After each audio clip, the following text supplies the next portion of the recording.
സ്വാമിയെ ശരണമയ്യപ്പ. നാളെ നടക്കാനിരിക്കുന്ന അയ്യപ്പ സംഗമം എന്തിനാണെന്ന് എല്ലാവർക്കും അറിയാമല്ലോ. മുഖ്യമന്ത്രിയുടെ ശനിദശ മാറ്റാനോ അല്ലാതെ അയ്യപ്പ ഹോമം മാറ്റാനോ അല്ല. എന്ത് പറയാനാ? വിനാശകാലേ വിപരീത ബുദ്ധി. സഖാക്കൾക്ക് പാർട്ടിയെ സംരക്ഷിക്കേണ്ടേ? ഭരണം ഞങ്ങൾക്ക് തന്നെ വേണം. അതിനായുള്ള വട്ടം കൂട്ടലാണ്. വോട്ട് വേണമല്ലോ.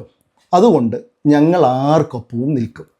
അവിടെ പ്രത്യേക നിലപാടുകളൊന്നും പ്രശ്നമല്ല. ശബരിമലയിൽ അതിവിപുലമായി നടത്താനിരിക്കുന്ന അയ്യപ്പ സംഗമം സംഘടിപ്പിക്കുന്നത് ആർക്ക് വേണ്ടിയാണ് എന്ന ചോദ്യം ശക്തമാവുകയാണ്.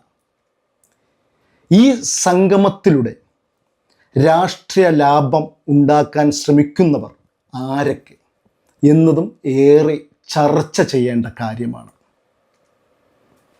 ഞാൻ അതിനു മുമ്പ് ഒരു കാര്യം കൂടി പറയാം. ഈ അയ്യപ്പ സംഗമം ചർച്ച ചെയ്യേണ്ട വിഷയം തന്നെയാണ്.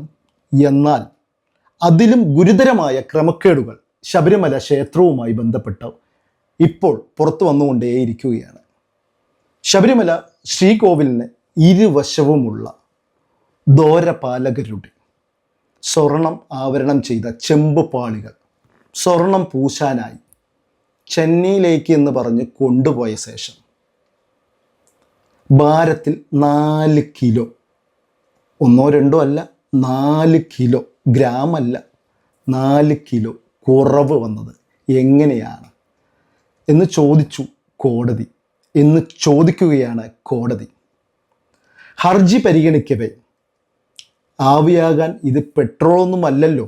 ഈ 4 കിലോ കുറവ് വരാൻ, അല്ലെങ്കിൽ ഈ 4 കിലോ ആവിയായി പോവാൻ ഇത് പെട്രോളൊന്നും അല്ലല്ലോ. ഹൈക്കോടതിയുടെ വിശദീകരണം, കൃത്യമായ ഉത്തരം ഈ വിഷയത്തിൽ ഉണ്ടാകണമെന്ന് ഓർമ്മപ്പെടുത്തിക്കൊണ്ടാണ് എന്നതും ശ്രദ്ധേയമാണ്. തിരുവിതാംകൂർ ദേവസ്വം ബോർഡിൻ്റെ അശാസ്ത്രീയമായ നടപടികളാണ് ഇത്തരം കാര്യസ്ഥതകൾ, കൊടു കാര്യസ്ഥതകൾ നടക്കുന്നതെന്ന് ആരോപണവും ശക്തമാവുകയാണ്. ഭക്തന്മാർ കാണിക്കയായി നൽകുന്നതെല്ലാം പണത്തോട് ആർത്തിമൂത്ത നമ്മുടെ സ്വന്തം നാട്ടിൽ ദേവസ്വം ബോർഡിലെ തലപ്പത്ത് തൊട്ടുള്ളവർ, നമ്മളുടെ ദേവസ്വം ബോർഡിലെ തലപ്പത്ത് തൊട്ടുള്ളവർ കട്ടുകൊണ്ടു പോകുന്ന പ്രവണത കാലം കുറേയായി തുടങ്ങിയതാണെന്ന ആരോപണം ഒരു പരിധിവരെ ശരിവെക്കുന്ന വസ്തുതകളാണ് ഇപ്പോൾ പുറത്തു വരുന്നത്. അയ്യപ്പ സംഗമം തുടങ്ങുന്നതിന് മുമ്പ് തന്നെ അയ്യപ്പ ശാപം സർക്കാരിനോ പിണറായി സർക്കാരിനോ അതോ സർക്കാർ തലപ്പത്തുള്ള പിണറായിക്കോ അല്ല ഉണ്ടാകുന്നതെന്ന്, മറിച്ച് ദേവസ്വം ബോർഡിൻ്റെ ഭരണകർത്താക്കളുടെ മുകളിൽ തന്നെയാണ് ആദ്യം ഉണ്ടാവുക അയ്യപ്പ ശാപം. ഭക്തരുടെ സമ്മതമോ സാന്നിധ്യമോ ഇല്ലാത്ത അഥവാ തേടാത്ത ഈ അയ്യപ്പ സംഗമത്തിന് പിന്നിൽ വലിയൊരു ഗൂഢാലോചനയുണ്ടെന്ന് വിശ്വസിക്കുന്നതിൽ തെറ്റില്ലെന്നാണ് ഒരു പക്ഷം അഭിപ്രായപ്പെടുന്നത്. അയ്യപ്പ സംഗമത്തിൻ്റെ സംഘാടകർ സനാതനധർമ്മത്തെ അധിക്ഷേപിക്കുന്നവരാണെന്ന ആരോപണവും ശക്തിയായി ഉയരുന്നുണ്ട്. അത് നമുക്കെല്ലാവർക്കും അറിയാവുന്നതാണ്. ഭക്തരല്ലാത്തവരുടെ സംഗമമാണ് നാളെ നടക്കാനിരിക്കുന്ന അയ്യപ്പ സംഗമം. അതോ എല്ലാവർക്കും അറിയാം. അത് എന്തിനു ശബരിമലയിൽ അയ്യപ്പ സംഗമം എന്ന പേരിൽ നടത്തണം എന്നതും പ്രസക്തമായ ചോദ്യമാണ്. ഞാനിവിടെ ഒരു കാര്യം ചോദിക്കുകയാണ്. കഴിഞ്ഞ ദിവസം മുതൽ എല്ലാ ഹോർഡിങ്സിലും, എല്ലാ പത്രങ്ങളിലും, എല്ലാ ചാനലിലും പരസ്യങ്ങൾ വന്നുകൊണ്ടിരിക്കുകയാണ്. ഇതിലെവിടെയും അയ്യപ്പനില്ല. ഇവിടെ ദേവസ്വം മന്ത്രിയും മുഖ്യമന്ത്രിയും അല്ലാതെ വേറൊരു പടവും ഞാൻ കണ്ടില്ല. അയ്യപ്പനെ ചെറുതായി മാത്രമാണ് അവിടെ വച്ചിരിക്കുന്നത്. ഇതാണോ ആഗോള അയ്യപ്പ സംഗമം നടത്തുന്നതിൻ്റെ ഉദ്ദേശ ലക്ഷ്യം? തിരുവിതാംകൂർ ദേവസ്വം ബോർഡിൻ്റെ നേതൃത്വത്തിലാണ് സംഗമം നടത്തുന്നതെങ്കിലും ഇത് പൂർണ്ണമായും സർക്കാർ പരിപാടിയാണ്. അതും എല്ലാവർക്കും അറിയാം. 4 കോടി രൂപ മുടക്കി പമ്പയിൽ നാളെ നടക്കാനിരിക്കുന്ന അയ്യപ്പ സംഗമത്തിൽ ആഗോളതലത്തിൽ ഭഗവാന്റെ യശസ് ഉയർത്തുക എന്നത് ലക്ഷ്യമിടുന്നതാണെന്നാണ് സംഘാടകരുടെ അല്ലെങ്കിൽ സഹാക്കളുടെ വാദം. ഒരു സംഗമത്തിലൂടെയും ഉയർത്തിക്കാട്ടേണ്ട കാര്യമില്ല ശബരിമലയുടെ പേരും പ്രശസ്തിയും എന്ന് അറിയാത്തവരല്ല ഇവിടുത്തെ വിശ്വാസികളും സഹാക്കന്മാരും. അയ്യപ്പ സംഗമത്തിൻ്റെ മറവിൽ നടക്കുന്ന ഗൂഢാലോചന ഒന്ന് ഇരുത്തി ചിന്തിച്ചാൽ ആർക്കും മനസ്സിലാവും. അയ്യപ്പൻ കഴിഞ്ഞാൽ വരുന്ന തവണ ഞങ്ങൾ പൊളിക്കും എന്നാണ് സഹാക്കൾ പറയുന്നത്. നമ്മുടെ സുപ്രീം കോടതി ആഗോള അയ്യപ്പ സംഗമം നടത്താനുള്ള അനുമതി തന്നിട്ടുണ്ടേ. കർശനമായും ഏത് ഉദ്ദേശത്തോടു കൂടിയാണോ ഇത് നടത്തുന്നത് എന്ന് ആ ഉദ്ദേശം നടപ്പിലാക്കുവാൻ സുപ്രീം കോടതി കനിഞ്ഞു അനുഗ്രഹിച്ചിരിക്കുകയാണ്. എന്തെങ്കിലും തരികിടകൾ കാണിച്ചാൽ അതിൻ്റെ ഉത്തരവാദിത്തം മുഴുവൻ ദേവസ്വം ബോർഡിനാണെന്ന് ബഹുമാനപ്പെട്ട സുപ്രീം കോടതി പറഞ്ഞിട്ടുണ്ട്. ഇനി നമുക്ക് ആരെ പേടിക്കാനാണ്? അയ്യപ്പൻ കഴിഞ്ഞാൽ വരുന്ന തവണ നമ്മൾ അടിച്ചു പൊളിക്കും.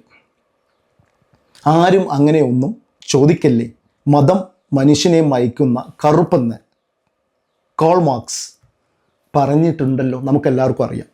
ഇവിടെ 10 വോട്ട് പിടിക്കണമെങ്കിൽ നമ്മൾ എന്തൊക്കെ കോലോകലങ്ങൾ കെട്ടണം, എന്തൊക്കെ കോലം കെട്ടിയാലാണ്, എന്തൊക്കെ നായ്ക്കോലം കെട്ടി ആടിയാലാണ് 10 വോട്ടുകൾ നമ്മുടെ പെട്ടിയിലേക്ക് വീഴുക. കാൾ മാർക്സിനെ അല്ലെങ്കിൽ ആചാര്യമാർക്ക് വല്ലതൊക്കെ അറിയുമോ? അവർക്ക് അറിയില്ല. ഭരണം പിടിക്കണമെങ്കിൽ എന്തൊക്കെ പെടാപ്പാട് പെടണം. അതുകൊണ്ട് ആഗോള അയ്യപ്പ സംഗമം നമ്മൾ നടത്തും. അതുകൂടാതെ നമ്മൾ ഇനി നടത്താൻ പോകുന്നത് ആഗോള കാക്ക സംഗമവും നടത്തും. അതിനുശേഷം ആഗോള നസ്രാണി സംഗമവും നടത്തും. അങ്ങനെ ഒരു ജാതിയെയും മതത്തെയും നമ്മൾ വിട്ടുപിടിക്കുന്ന പ്രശ്നമേ ഇല്ല. നമ്മുടെ നേതാക്കന്മാരുടെ കാര്യം തന്നെ നോക്കിക്കോ. ഓരോരുത്തന്മാർ പറയുന്നത് കാൾ മാർക്സിൻ്റെ സിദ്ധാന്തങ്ങളാണ്. എവിടെ പോയി പ്രസംഗിക്കാൻ നിന്നാലും കാൾ മാർക്സിൻ്റെ സിദ്ധാന്തങ്ങൾ മാത്രമേ പറയാനുള്ളൂ. ഇനി അതൊക്കെ പോട്ടെ, നമ്മുടെ സംസ്ഥാന പാർട്ടിയുടെ സെക്രട്ടറിയുടെ പേര് എന്താണ്? നമുക്കെല്ലാവർക്കും അറിയാം, ഗോവിന്ദജി, ബഹുമാനപ്പെട്ട ഗോവിന്ദൻജി. ഗോവിന്ദൻ എന്ന് പറയുന്നത് ആരാണ്? അല്ല അമേരിക്കയിൽ ജീവിച്ചിരുന്ന ആളാണോ? അതോ റഷ്യയിൽ ജീവിച്ചിരുന്ന ആളാണോ? അല്ലെങ്കിൽ ഏതെങ്കിലും കമ്മ്യൂണിസ്റ്റ് താത്വിക ആചാര്യനായിരുന്നു? അല്ലല്ലോ. അത് നമ്മളുടെ ഭഗവാൻ ശ്രീകൃഷ്ണൻ്റെ മറ്റൊരു അവതാരമാണ്, ഇല്ലേ? ഇത് നമുക്കെല്ലാവർക്കും അറിയാവുന്ന ഒരു കാര്യമാണത്. ശ്രീകൃഷ്ണ ഭഗവാന്റെ മറ്റൊരു പേരാണ് ഗോവിന്ദൻ എന്ന് പറയുന്നത്. പക്ഷേ ഇത് ഈ പാർട്ടിക്ക് പ്രശ്നമുണ്ടായിരുന്നു? ഒരു പ്രശ്നവുമില്ല. ഈ പാർട്ടി ഈ ദൈവങ്ങളുമായി അഭേദ്യമായ ബന്ധമുണ്ടെന്ന് പറഞ്ഞാൽ ഉണ്ടോ? ഉണ്ട്. അദ്ദേഹത്തിൻ്റെ പേര് വല്ല കാർൾ മാർക്സ് എന്നോ ചെഗുവേരയെന്നോ എന്തെങ്കിലും ആക്കാമായിരുന്നല്ലോ, മാറ്റിയില്ല. സുഹൃത്തുക്കളെ, ഒരു കാര്യം നിങ്ങൾ മനസ്സിലാക്കണം. അദ്ദേഹം ആ പാർട്ടിയിലെ സമുന്നത പദവിയിലേക്ക് വരുവാൻ ശ്രീകൃഷ്ണൻ ഭഗവാന്റെ പേര് എന്നുള്ള ഒരു പോരായ്മയൊന്നും പാർട്ടി നേതൃത്വം കണക്കിലെടുത്തില്ല. ഭഗവാന്റെ നാമധാരിയായ ബഹുമാനപ്പെട്ട ഗോവിന്ദൻജിയാണ് ഈ ആഗോള അയ്യപ്പ സംഗമത്തിൽ പേട്ടതുള്ളി മുന്നിൽ പോകുന്നത്. ഒപ്പം പേട്ടതുള്ളാൻ മുഖ്യമന്ത്രിയും മറ്റ് സഖാക്കന്മാരും ഉണ്ട്. അതിനു മുമ്പ് പ്രാക്ടീസൊക്കെ ചെയ്യണം. പ്രാക്ടീസൊക്കെ ചെയ്താലേ മുന്നോട്ട് പോകാൻ പറ്റുള്ളൂ. പേട്ടതുള്ളുവാൻ അറിയണം. പേട്ടതുള്ളുവാൻ വേണ്ടി മുതിർന്ന സഖാക്കന്മാരെയൊക്കെ വിളിച്ചു വരുത്തിയിരിക്കുകയാണ്. എല്ലാം കമ്മിറ്റി കൂടിക്കൊണ്ടിരിക്കുകയാണ്. ഇന്ന് എങ്ങനെയാണ് പേട്ട തുള്ളേണ്ടതെന്നും അയ്യപ്പ സംഗമത്തിന് എത്തേണ്ടതെന്നും പരിശീലനം നടത്തിക്കൊണ്ടിരിക്കുകയാണ്. നന്നായി തുള്ളുന്നവർക്ക് ആഗോള അയ്യപ്പ സംഗമത്തിൽ ആ വേദിയിൽ തുള്ളാനുള്ള അവസരം തീർച്ചയായിട്ടും നാളെ കിട്ടും. അതുകൊണ്ട് പ്രാക്ടീസ് നമ്മൾ നന്നായി നടത്തിയേ പറ്റൂ. സഖാക്കന്മാർ ഉത്സാഹിച്ചു, എത്രയും പെട്ടെന്ന് പേര് തരണം. കഴിഞ്ഞ ദിവസങ്ങളായി നടന്നുകൊണ്ടിരിക്കുകയാണ് പേര് ചേർത്തൽ. അതുപോലെ തന്നെ അയ്യപ്പ ഭക്തിഗാനങ്ങൾ എല്ലാവരും കാണാതെ പഠിക്കണം. അയ്യപ്പ ഭക്തിഗാനം കാണാതെ പഠിച്ച് വേണം അവിടേക്ക് വരുവാൻ. അതുകൊണ്ട് ഈ കോൺഗ്രസ്സുകാരുമാരും BJPക്കാരും സംഘികളും നമ്മളെ കളിയാക്കും. തെറ്റി പറഞ്ഞു കഴിഞ്ഞാൽ ഇതിനെക്കുറിച്ചൊന്നും ആചാരങ്ങളോ അനുഷ്ഠാനങ്ങളോ ഒന്നും നമുക്ക് വഴങ്ങുന്നവരല്ല. വിപ്ലവ ഗാനങ്ങളെ അറിയൂ എന്ന് പറഞ്ഞ് വാശി പിടിച്ച് നടക്കരുത്. അയ്യപ്പ ഭക്തി ഗാനങ്ങൾ ഉറക്കെ പഠിക്കണം. ഇനി വരാൻ പോകുന്ന തെരഞ്ഞെടുപ്പാണ്. 2 തെരഞ്ഞെടുപ്പുകൾ അടുത്ത് വരുന്നു. ജനങ്ങളെ കയ്യിലെടുത്തേ നമുക്ക് മതിയാകൂ. അതിന് നമ്മൾ എന്തൊക്കെ സംഗമം കൂടുവാൻ പറ്റുമോ ആ സംഗമങ്ങളൊക്കെ കൂടിയേ തീരൂ. അതിന് പറ്റിയ മാർഗവും മതവും വിശ്വാസവും ദുരുപയോഗം ചെയ്യുക തന്നെയാണ്.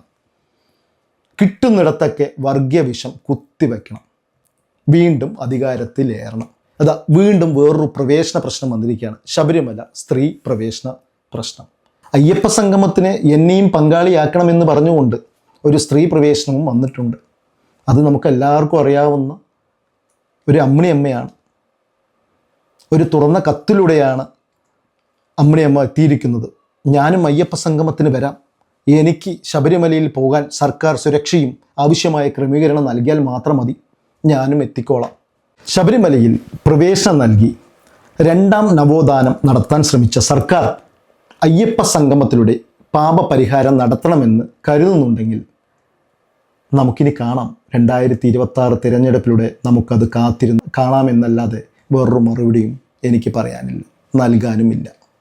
എന്തായാലും ക്ഷേത്രങ്ങളെയും ആചാരങ്ങളെയും തരം കിട്ടിയാൽ എല്ലാം പുച്ഛിക്കുകയും എതിർക്കുകയും ചെയ്യുന്ന ഇടതുപക്ഷ സർക്കാരിന് പെട്ടെന്ന് ഹിന്ദു ഭക്തരോട് തോന്നിയ കൂറ് എല്ലാവർക്കും അറിയാവുന്ന കാര്യമാണ്. വരാനിരിക്കുന്ന തിരഞ്ഞെടുപ്പിന് വോട്ട് മുഖ്യം. ബിഗിലേ, ഒരു തമിഴ് സിനിമയിൽ പറയുന്നൊരു ഡയലോഗാണ് ബിഗിലേ എന്ന്. സംഗമത്തിൽ ഉൾക്കൊള്ളിച്ചിരിക്കുന്നത് ആരൊക്കെയാണെന്നറിയോ? വിവിധ രാജ്യങ്ങളിൽ പ്രവാസി CPMകാരിൽ നിന്നുള്ള ഫണ്ട് സമാഹരണമാണ് മുഖ്യ ലക്ഷ്യം. നിലമ്പൂർ തിരഞ്ഞെടുപ്പോടെ ന്യൂനപക്ഷം കൈവിട്ടു എന്നേ മനസ്സിലാക്കിയ പാർട്ടിക്ക് ഇനി ഇങ്ങനെ എന്തെങ്കിലുമൊക്കെ ചെയ്തേ മുന്നോട്ട് പോകാൻ പറ്റത്തുള്ളൂ. എനിക്കിനി ഇതിൽ പറയാനുള്ള ഒരു കാര്യം, താൻ നിരന്തരം ചെയ്യുന്ന കർമ്മങ്ങൾ താൻ അനുഭവിച്ചിടുകയെന്നേ വരൂ. കൂടുതൽ വാർത്തകളും വിശേഷങ്ങളും നേരിട്ട് ലഭിക്കാൻ ജനങ്ങളിൽ നിന്ന് ജനങ്ങളിലേക്ക് ജനഭൂമി ന്യൂസ് സബ്സ്ക്രൈബ് ചെയ്യൂ. ബെൽ ബട്ടൺ അമർത്താനും മറക്കരുത്.